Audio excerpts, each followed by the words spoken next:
Hi everyone, welcome back to Clat Possible YouTube channel, and we are back with one more topic on criminal law, and it's again a concept that really matters for your examination. A lot of questions from this topic have come up in previous sessions, and because the topic is such that is a bit technical, it needs to be understood previously, needs to be understood before you go and solve the questions.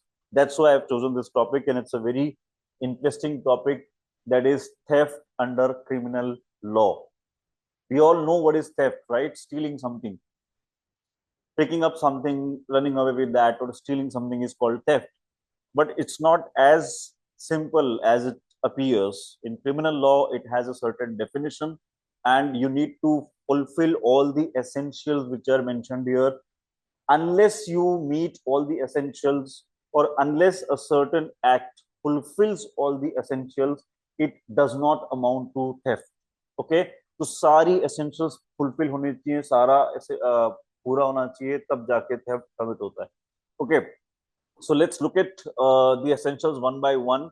First of all, theft के लिए it is important that the property is a movable property, यानी किसी भी immovable property का theft नहीं हो सकता. Like land or a building cannot be stolen. They just can't be stolen because these are immovable properties. Okay, make sure that the property is movable, and for instance, the marker is a movable property, a car, a cell phone, a necklace, all of that. So subject matter of theft is movable property only. Now this movable property was moved in order of taking it. Second point is movement of movable property. What is the meaning of movement? That one thing which is placed here, you pick it up and you bring it here. One thing which is placed here, you pick it up and you bring it here. That is called movement. So simply saying changing of location of a property is movement of property. If a certain property is at location A and is now brought to location B, then it is said in law that it has been moved. So movable property has to be moved. Now the third point is very important, and most people get stuck in this point because of not understanding this clearly. So this means that property has been moved out of possession of the person. Now possession का मतलब होता है control. Possession मतलब control. किसके control में वो property है? Do understand one thing, that we are not talking about ownership here. We are talking about control. Out of somebody's control. So understand it like this, that a property or thing which was in somebody's control, which was in somebody's possession, or which was with somebody, has now been brought to somebody else, has now been brought out of his control. So now he has lost control over that property. It's as simple as that. Let us say a thief puts his hand into somebody's pocket, takes out the wallet and runs away. Okay, now just focus on the act of putting hand into a pocket, taking out the wallet. Just focus on these two acts. This is called moving the property out of possession of a person, because previously that property was in A's possession, that wallet was in A's possession because he had it. The wallet was with him in his pocket. That means A had control over the wallet, right?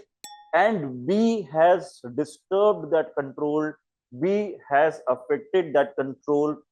It is because of B that A has lost control of the wallet, and now the wallet is in control of B, is with B. Okay, what he does after that, whether he runs away or does not run away, does not matter. It is not necessary that he runs away. As long as he has simply taken out the wallet out of A's pocket and kept it with himself, he has fulfilled the third essential, which is movement of property out of possession of a person. Okay, the fourth element is, of course, dishonest intention, because he must have a dishonest intention, mens rea. In other words, if you are reading criminal law or have read something about it, you would know what is a mens rea. ठीक है, mains रिया के साथ अगर ये action हुआ है and obviously consent नहीं लिया है जैसा कि इस केस में हुआ था, तो it's a clear cut case of theft, right? So the wallet that was with A, which was in A's pocket, B has taken it out and kept it with himself. This movement is theft. This movement of wallet from A to B, this movement of wallet from A's possession to B's possession is theft. Nothing else, nothing less, nothing more. Okay. And other conditions are also fulfilled because there is clearly a mens rea, bad intent behind doing it, and consent has not been taken. Okay. So for look at all the points. All the elements have to be satisfied in entirety, otherwise it is not a case of theft. Okay. If you understood this, let's try and solve this question. Right. So again, you read the principle. It's the same. Takes away any property from the possession of another. So just look at the facts and try to understand that when Raja picked up that article, mesmerized by their beauty and confused as to whom he should be returning them to, he decides to retain them and starts using them. So when he started to retain it, when he started to use it, answer this question that whether this property was under anybody else's possession. Theft can only occur if I pick up a property or I start using a property which was not with me but was with somebody else. If a property is not with anybody else, okay, if a property is not with anybody else at that moment, it is not under anybody's control or possession, then such a property cannot be stolen. Such a property cannot be stolen. It cannot be a subject matter of theft. Okay. So when Raja picked the property, it was not with anybody else. It seems like an abandoned property. It seems like a left out property. और left out property को अगर हमने use कर लिया है तो ये theft नहीं है. It is like if you are walking on a footpath and you find a wallet, you find a cell phone, you find a ring, whatever, if you pick it up, you may be committing some other crime, and what crime you will be committing, I will explain that later on. What crime you will be committing, we will come up with a video on that separately, but it is not theft. And why is it not theft? Because when you picked it up, it was not with anybody. It was lying abandoned. It was lying left out, under nobody's control, under nobody's possession. Hence, not a case of theft. Very, very important for us to understand that. Therefore, Raja should not be liable.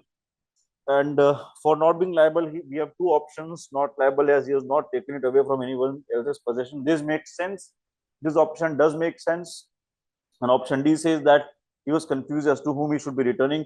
This is not relevant as per the principle. We are only concerned with one thing, that when Raja took that article into his control, whether at that moment the article was already under somebody else's control or not. If the answer is no, it is not a case of theft. I am repeating, it may be some other case, it may be some other crime, but definitely not theft. Okay. I hope we are clear on this concept of theft, and you can look at all the essentials once again.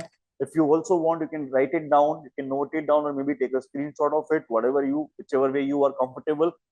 But do understand that each of the elements has to be present in case of a theft. For detailed understanding on theft, again, refer to Clat possible material or attend Clat possible lectures, where we discuss this concept in depth, in a more elaborative way, covering a lot of other aspects to it.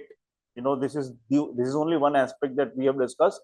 There are many aspects to theft, and so yeah, refer to the Clat possible material for better understanding. If you like this video, please like and share among your people, among your friends and groups. And अगर subscribe नहीं किया है अभी तक तो please subscribe कर लीजिए.